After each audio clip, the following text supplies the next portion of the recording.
Welcome to my channel দ্রৌপদীর রান্নাঘরে আপনাদের সবাইকে স্বাগত। আজ আমি যে রেসিপিটি নিয়ে এসেছি সেটি হলো সবজি পরোটা। শীতকালীন সবজি দিয়ে আজকে আমি তৈরি করেছি পরোটা। আশা করি আপনাদের সবারই ভালো লাগবে। তার জন্য আমি গ্যাসটা প্রথমে অন করে নিচ্ছি, দিয়ে তেল গরম হতে দিচ্ছি। তেলটা অল্পই দেবেন, এটা পুর হিসাবে ব্যবহৃত হবে। বাঁধাকপি, কুচনো বাঁধাকপি, এটা একটু ফাইনলি কুচিয়ে নিলেই ভালো। গাজর, কাঁচা পাকা লঙ্কা, ডুমো করে কেটে রাখা আলু, সাদা তেল, আদা রসুনের পেস্ট। প্রথমে আমি তেলটা গরম হয়ে যাওয়ার পর আলুগুলো একটু আমি ভেজে নেব। এটা এপিট ওপিট করে একটু লালচে হয়ে ভেজে নিলে এর স্বাদটা ভালো আসে।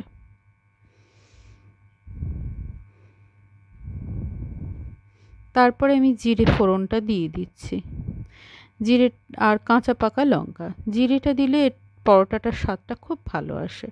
আর ঝালটা আপনারা যে যার স্বাদ মতন নেবেন।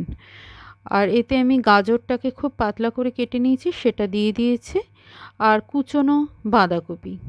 এবার সবজিটি আমি বানিয়ে নিতে চলেছি। খুব ভালো করে নাড়াচাড়া দিতে হবে ওপর থেকে নিচ পর্যন্ত, না হলে তলায় ধরে যাওয়ার সম্ভাবনা থাকে। এই পর্যায়ে আমি দিলাম আদা রসুন বাটা। সে আদা রসুন বাটাটা দিয়ে খুব ভালো করে এটাকে আমি কষিয়ে নিচ্ছি।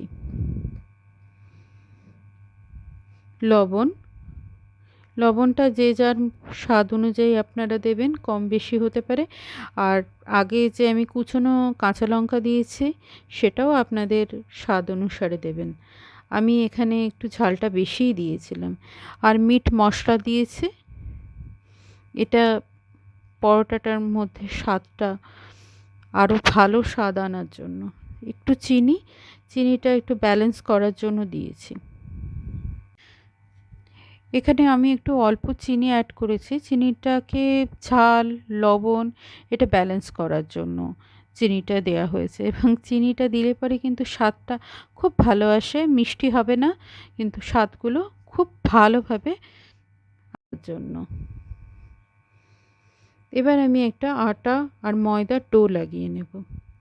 সম পরিমাণে আটা এবং সম পরিমাণে ময়দা। এখানে আমার আন্দাজ মতন 2 কাপ ময়দা আছে, 2 কাপ আটা আছে। আর এতে লবণ, অল্প একটু চিনি আর সাদা তেল দিয়ে আমি ময়ান দিয়ে নেব, এবং খুব ভালো করে ঘষে ঘষে ময়ানটা দেবেন, তাকি যাতে আটা ময়দাটা খুব সমানভাবে মিশে যায়, এবং আটা ময়দাটার প্রত্যেকটা পর্যায়েতে যাতে তেলটা খুব ভালো করে পৌঁছে যায়। এটা আমি জল দিয়ে আটা আর ময়দাটাকে মেখে নিচ্ছি। আর এই ডোটা রুটির ডো বা পরোটার ডো যেরকম হয় সেরকমই হবে। খুব শক্ত টাইট ডো লাগানোর প্রয়োজন নেই।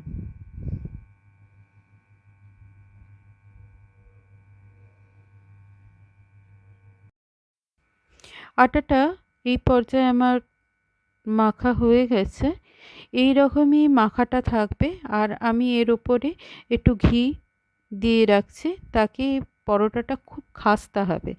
প্রথমেই আমি তেল দিয়ে ময়ান দিয়েছি, কিন্তু অল্প একটু আমি ঘি এখানে অ্যাপ্লাই করলাম, তাকে পরোটাটা খুব ভীষণ ভালোভাবে খাস্তা তৈরি হবে। তেলে সফটনেস আসে, কিন্তু ঘিয়ে খাস্তাটা হয়। এটা আপনারা করবার চেষ্টা করবেন। আর লাস্টে আমি এই সবজিটির মধ্যে আমি একটু কাসুরি মেথি দিয়েছি। কাসুরি মেথির গন্ধটা এই পরোটাতে স্বাদটা একটা অন্য মাত্রায় এনে দেয়। এবার আমি একটা প্লেটের মধ্যে শিফট করে নিচ্ছি। এটা এখন একটু ঠান্ডা হতে দিয়েছি। ঠান্ডা হওয়ার পর হালকা করে একটু আমি হাতে করে ম্যাশ করে নেব। তবে সম্পূর্ণ ঘন ম্যাশ করবেন না, একটু যেন দানা দানা থাকে। একটু দানা থাকলে পরোটাটা খেতে ভালো লাগবে। এবার আমি লেচি কেটে নেব। লেচিটা অবশ্যই একটু রুটি বা পরোটার থেকে একটু বড় আকারের হবে, কেননা স্টাফিং আছে। না হলে কিন্তু ছোট হলে পরে স্টাফটা বেরিয়ে যেতে পারে। এবার গোল করে নিয়ে এর ভেতরে আমি পুরটা ভরে নেব। এখানে আমি 3টে পরোটা আমি লেচি কেটেছি এবং সমান আকারে আমি যেভাবে বানাচ্ছি এইটা আপনারা সেইভাবেই বানাবেন, এইভাবেই গোলটা করবেন, তাহলে কিন্তু এতটুকু আপনাদের পুর ফাটবে না, বা যেটা হয় বেশিরভাগ ক্ষেত্রে যে স্টাফটা বেরিয়ে যায়। এবং স্টাফ পরোটার ক্ষেত্রে বা লুচি কচুরি এগুলোর ক্ষেত্রে বেশিরভাগ সময়তেই এই অসুবিধাটা দেখা যায়। তো খুব বেশি স্টাফিং ভরবেন না, সেটাতেও বেরিয়ে যেতে পারে পুরটা। আর আমি যেভাবে স্টেপ ফলো করে আপনাদেরকে দেখাচ্ছি সেইভাবে করবেন, তাহলে পুর বেরোনোর সম্ভাবনা একেবারেই থাকবে না।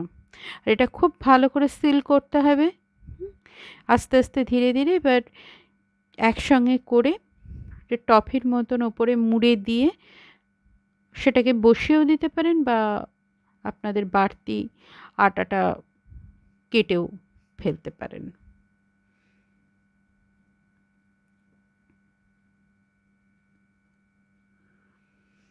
আবার একটি আমি করে দেখাচ্ছি। এটাকে কোটো বাটির শেপ করে নিয়ে এর মধ্যের দিকটা যেখানটা করে বেলা হবে সেটা শক্ত রাখবেন, সাইডটা একটু পাতলা রাখলেও হবে। এবারে আমি পুরটা দিয়ে দিচ্ছি। পুরটা আর লেচিটা যেন বরাবর হয়, না হলে কিন্তু এটার থেকে সেই যে সম্ভাবনাটা বেশি থাকে যে পুরটা বেরিয়ে যাচ্ছে, তেলটা খারাপ হয়ে যাচ্ছে, পরোটাটা খারাপ হয়ে গেল, এরকমটা হবে না এই স্টেপগুলো যদি ফলো। মুখটাকে খুব ভালো করে সিল করে দিতে হবে। আমি যে প্রসেসে করছি সেই প্রসেসে আপনারা ফলো করবেন। এইবার হচ্ছে খুব ভালো করে সমানভাবে ওটাকে আরেকবার গোল পাকিয়ে নেওয়া হচ্ছে, তাকে যাতে পুরগুলো সমানভাবে চারিদিকে ছড়িয়ে যায়। এবার গ্যাসটা অন করে আমি তাওয়াটা গরম করতে দিয়েছি। এই সময়তে আমি পরোটাগুলো বেলে নিচ্ছি। পরোটাগুলো ইভেনলি বেলবেন, আর চাপ না দিয়ে বেলবেন, এবং গোল করে করে বেলার চেষ্টা করবেন। সাইডে বেশি গোল করবেন, মধ্যেতে বেশি চাপ দিয়ে বেলার চেষ্টা করবেন না, তাহলে পুরটা ফেটে যাওয়ার সম্ভাবনা থাকবে। গোলভাবে হালকা হাতে বেলবেন, আর ইভেনলি বেলার চেষ্টা করবেন, তাহলে আপনাদের পরোটাগুলো খুব সুন্দর হবে। এবার আমি তেল আর ঘি একসঙ্গে করে রেখেছিলাম, ঘিয়ের স্বাদটা ভালো আসে। আর প্রথমে আমি পরোটাগুলোকে সেঁকে নিয়েছি, তারপরে তেল ঘি দিয়ে ওটাকে ভালো করে আমি ভেজে নেব। এবং আমি যেভাবে ভাজছি আপনারা সেভাবেই ভাজবেন, তাহলে ভিতর পর্যন্ত পুরো ভাজা হবে এবং পরোটাটা খুব ক্রিস্পি হবে, খেতে ভালো লাগবে। আর এই পরোটাটা আপনারা সফরেও নিয়ে যেতে পারেন, আপনার ট্রাভেল করছেন কোথাও সেখানে আপনারা ব্যবহার করতে পারেন। এটা অনায়াসে একদিন মতন থেকে যায়। আর স্কুল কলেজ অফিস এই টিফিন বক্সের জন্য তো খুবই ভালো। সঙ্গে বিশেষ কিছুর প্রয়োজন হয় না, একটু চাটনি বা স্যালাড এগুলো দিয়ে খাওয়া হয়। এটা খুব ভালো এবং খুব হেলদি একটা পরোটা, এবং বাচ্চাদের টিফিনে তো ভীষণ ওরা ভালোবেসে খাবে, কারণ বিভিন্ন ধরনের সবজি রয়েছে। ওরা যারা যে বাচ্চারা সবজি খেতে চায় না তাদের জন্য এটা একটা দুর্দান্ত টিপস অ্যান্ড ট্রিক্স। সেগুলো আপনারা ফলো করলে ওরা টিফিন বক্স খালি করে নিয়ে আসবে। আর আমার এবার পরোটাগুলো পরিবেশনের জন্য তৈরি হয়ে গেছে। আমার পরোটা তো তৈরি, চলে আসুন। যদি আমার এই রেসিপিটি ভালো লেগে থাকে তাহলে আপনারা কমেন্ট বক্সে আমাকে লিখে জানাবেন। আর please like, share and subscribe. ধন্যবাদ, ভালো থাকবেন।